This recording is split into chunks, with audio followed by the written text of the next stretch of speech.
குன்று இருக்கும் இடத்திலெல்லாம் குமரன் இருப்பான்.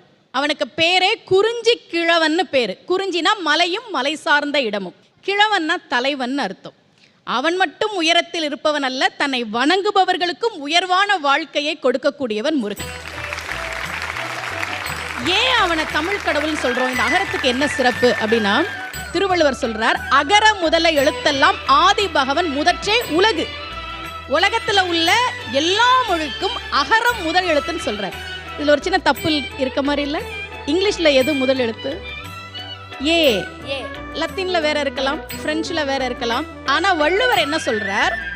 அகர முதல்ல எழுத்தெல்லாம் ஆதி பகவன் முதற்றே தமிழ் கிடையாது, உலகுங்கிற. என்ன காரணம்னா, நீங்க உலகத்துல எந்த மொழியை எழுதினாலும் 4 முறையில தான் எழுத முடியும். சுழியம், அரைப்பிறை, குறுக்கு கோடு, நேர்கோடு. ஏல